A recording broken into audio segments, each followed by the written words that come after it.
All right, good afternoon. In a short while, we will be joined by Michael Dunford, the World Food Programme's Regional Director for East Africa. He will brief you virtually from Nairobi on the situation of the Horn of Africa, on the humanitarian situation in the Horn of Africa, which, as you know, has been dire.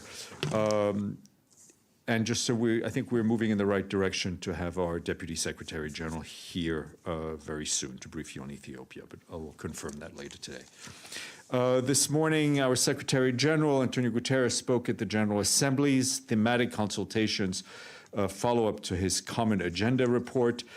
In his remarks, he noted when he presented the Common Agenda in September, he said that the world faced a stark choice between a breakdown scenario of growing tensions, environmental degradation, climate chaos, and instability, and a breakthrough towards a safer, more peaceful future. The Secretary General pointed out that developments since then serve to reinforce the dangers of breakdown. He said that we are on a precipice, but we have the power to pull back from the brink, and it is not too late to make the right decisions, particularly for those who are being left behind. The Secretary General stressed that the preeminent agreement on which we need urgent action is the 2030 agenda, with only 8 years to go until 2030, and with COVID driving us further off track, we must do everything in our power to rescue the Sustainable Development Goals and the Paris Agreement. For the follow-up to the Common Agenda report, Secretary General said he would establish a high-level advisory board.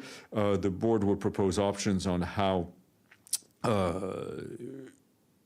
this could be achieved to be considered by member states at the Summit of the Future. The Secretary General announced that former President of Liberia, Ella Johnson Sirleaf, and the former Prime Minister of Sweden, Stefan Löfven, have accepted his invitation to co-lead the board. Quick humanitarian update on Ethiopia, where our colleagues say that fighting in the northern region of Afar continues to prevent the delivery of aid into neighboring Tigray. These clashes are also causing large-scale displacement and increasing humanitarian needs in Afar. The delivery of humanitarian supplies by road. Yeah. Okay. These clashes are also causing large-scale displacement, increasing humanitarian needs in Afar.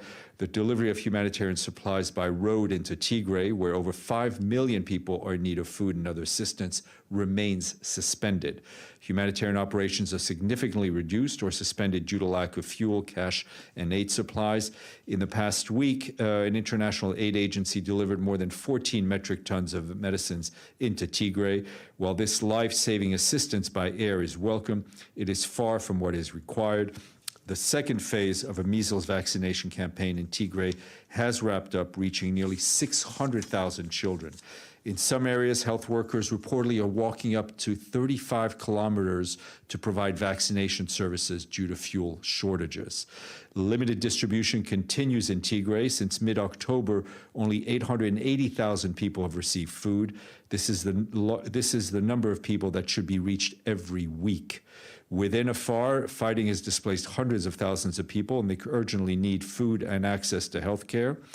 However, we have limited access to these areas due to continuing insecurity. In the parts of Afar we can reach, nearly 85,000 people have received food assistance, and people reached with food aid since mid-October to over 500,000. In the neighboring Amhara region, more than 1 million people received food assistance in the past week. Quick update on Madagascar. Following the passage of tropical pain medicine's kicking in here. We have an update on Madagascar following the passage of tropical Cyclone Batsirai. Our humanitarian colleagues report that emergency response teams are deploying to the hardest hit areas in support of the government-led response. Additional staff from the UN NGOs have landed in Madagascar to support relief efforts, thanks to the European Union, which has facilitated the necessary humanitarian air bridge. In addition to hot meals distribution by WFP and protection activities by UNICEF and UNFPA, Health partners have sent essential medicine, emergency health and first aid kits, mosquito nets, and COVID-19 prevention materials to the areas impacted by the cyclone. They've also set up emergency medical posts at the temporary accommodation sites for displaced people. Water, sanitation, hygiene partners, including UNICEF, have delivered kits to affected areas, and shelter partners are procuring rehabilitation kits for households, health facilities, and schools. Communications with communities affected by the crisis is being strengthened, including through the mobilization of volunteers and community partners.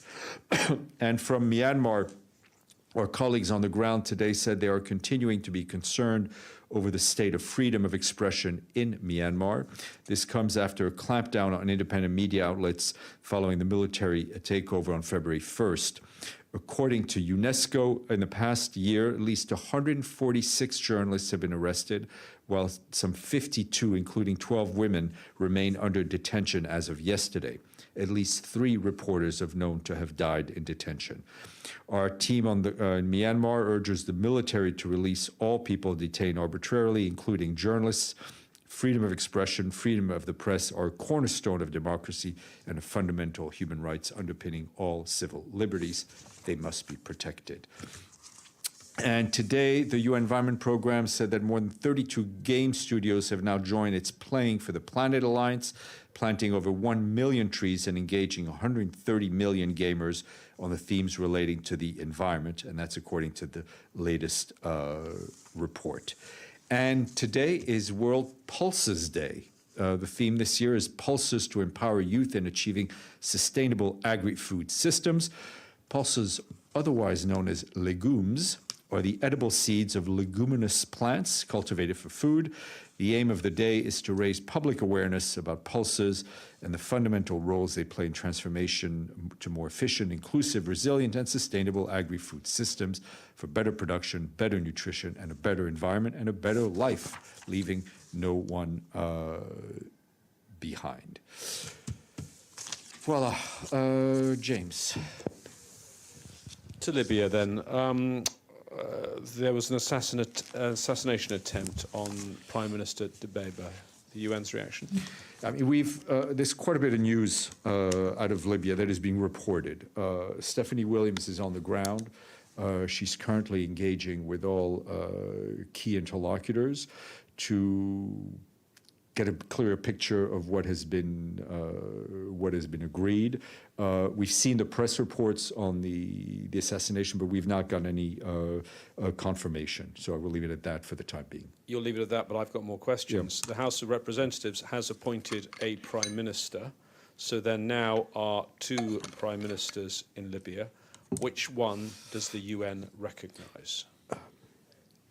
As I said, we've seen the reports of the appointment of another prime minister. This is part of Stéphane Williams' ongoing consultations. Our position that I stated, I think, very clearly yesterday remains unchanged. But she's on the ground trying to gather more details and trying to keep the process on track. So, frankly. If your position is just on this, because your words matter on this, on this position. You still recognise, if your position remains unchanged, you still recognise the interim Prime Minister, whose job was to steer the country to elections, Prime Minister Dbeibeh, as the Prime Minister of Libya. Is that correct? Yes. The short answer is yes. Decision made by the other legislative body. Yes, Edie. Thank you, Steph. 2 more questions. Apparently there was a Houthi attack today on Saudi airport, and a dozen civilians were injured. Does the Secretary General have any reaction? We clearly condemn this and all attacks that target civilian infrastructure. And secondly, in Sudan, in Khartoum, apparently over the past 3 months at an orphanage, children have died. Is the UN doing anything to help Let- the remaining yeah. help the remaining children? Let me look into that horrendous report. I had not heard. Philippe. Okay. Alan. Thanks so much, Stéphane. The Ukrainian ambassador to the UN, Sergei Kislitsa, earlier this week questioned the fact that Russia is the successor of the USSR at the UN and Security Council, especially. Furthermore, he said that he doesn't have any evidence. He didn't see any documents or results of votes proving that fact, and he accused a UN Secretariat. Hello? Yeah. Yeah, that accused the UN Secretariat of unwillingness to release those documents, relevant documents. He asked the UN, quote, to admit a mistake and to release those documents. What do you make of that? Thank you. Look, who sits on the Security Council is clear for everyone to see. It's a fact. These are issues for member states to decide, but it's not one that we're going to get involved in. It's not a question.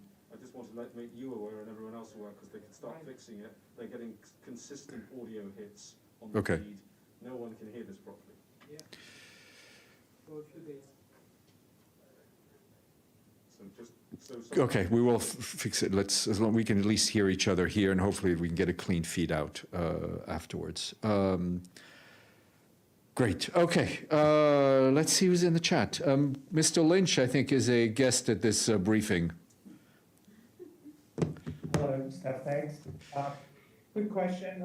I understand that several UNHCR sort of personnel, I think about 5, have been detained and questioned by the Taliban, and I wanted to know if you have any details on that, any kind of sort of clear sense of what the UN is trying to do to get them out. Yeah. We're not going to comment on that at this time. Yeah, I've got a few more. Burkina Faso, the Security Council. I have a question. Oh, sorry. Okay. Let's Abdelhamid, let James finish, and then I'll go right to you. Sorry, I didn't see you. Burkina Faso. After 16 days after the coup, the Security Council has finally issued a statement without using the word condemn, without using the word coup. Now, we know how strongly the Secretary-General felt about this. He came out straight away and said there was no place for coups in the 21st century. Is the Secretary-General upset that the Council has not been strong and has taken a very long time to do it? Look, as you well stated, the Secretary General's position was clear. We will look at the glass being half full, and I think it was good that the Security Council could come together and agree on language. Okay, Abdelhamid, please. Thank you, Stéphane. I have a follow-up on Libya. The session of the parliament in Tobruk has been attended by 140 deputies, which is the vast majority of the 200-seat parliament. They voted unanimously to elect Fathi Bashar. 15 of those who didn't attend issued a statement denying that or rejecting that. Abdelhamid al-Beiba himself, he said he will not relinquish power except to unelected government. So we are now at a point of a standoff between Tobruk Parliament and Tripoli. So how the standoff between the two groups and 140 deputies, wouldn't that make it a kind of legitimate resolution? Look, how do we navigate it? Carefully and closely. Yeah, no, I'm saying how are we navigating it? Very carefully and very closely. And that's what Stephanie Williams is. She's physically in Tripoli. She's meeting a number of key people in an effort to navigate this. But, you know, let's be clear. I mean, the UN is not a proconsul or an overall authority in Libya. We are here and there to help the Libyan people. And as we stated yesterday, I think it's very important for all Libyan leaders and stakeholders to keep in mind the Libyan people. Ibtisam. Yeah, just a quick follow-up. There is no, from your, I mean, I know that there's the date of elections in June, not the date, but like several different people suggested that. From your point of view, when it comes to the elections, how do you see it? And suggested maybe it's better to do the parliamentary election first and then the presidential elections. I mean, I would refer you back to what Stéphane Williams has said on this, but ultimately the Libyan leaders are going to have to come together to agree or re-agree on a path forward. I have another follow-up on a follower for, or a representative for the SG in Libya, and the issue of, did you or did your office give the Security Council a list of candidates? Because the Russian ambassador last week, I don't know if you saw the press briefing, said that Stéphane Williams is in her office until the end of April, and he expects to have by that date somebody. So what's your position on that? Our position at this point, Stéphane Williams is our point person on Libya. She represents the Secretary General as his advisor on Libya. And we're not going to, especially this critical moment, enter into speculation about future leadership. I mean, right now, people who interact with Ms. Williams on the ground in Libya should feel confident that they are speaking to the person who is the closest advisor to the Secretary General on Libya. Stefano. Yes. Thank you, Stéphane. Yes, it's a follow-up on this. Just to understand also better how the UN system works. We understand that the Williams, he's the special advisor and Guterres trusts her. That's very good. But the Libyan knows that the Security Council didn't approve her. She didn't pass through the Security Council. So does this make her position in Libya weaker? So is does the Secretary General going to, because she likes her, he trusts her, is he going to propose her on the Security Council? Again, I'm not going to speculate about future leadership, right? I don't think anyone should doubt the validity of Ms. Williams's credentials, so to speak. She was named by the Secretary General. She speaks for him when it comes to Libya, and that's exactly what she's doing right now. James. Just a couple of final ones, two on Ukraine. The British Prime Minister, Boris Johnson, said today that the current crisis regarding Ukraine and Russia had now reached the most dangerous phase. Does the Secretary General concur? For the Secretary General, I think the Secretary General has been pleased at the level of diplomatic activities that we have seen in the last few days and weeks. He hopes that will continue in a positive way, and he continues to support in whatever way he can that push, and he will not, I don't think he will engage in any historical comparison contrast. The Ukrainian Foreign Ministry has put out a statement protesting Russia's decision to block parts of the Black Sea, the Sea of Azov, and the Kerch Strait for what it says is the pretext of military drills. They say it's an unprecedentedly large area for exercise which will disable international navigation.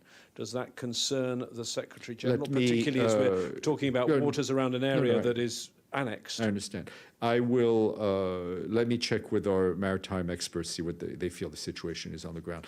and James, I failed to lead with the biggest news, is that the chains that are needed for the escalators are being installed today.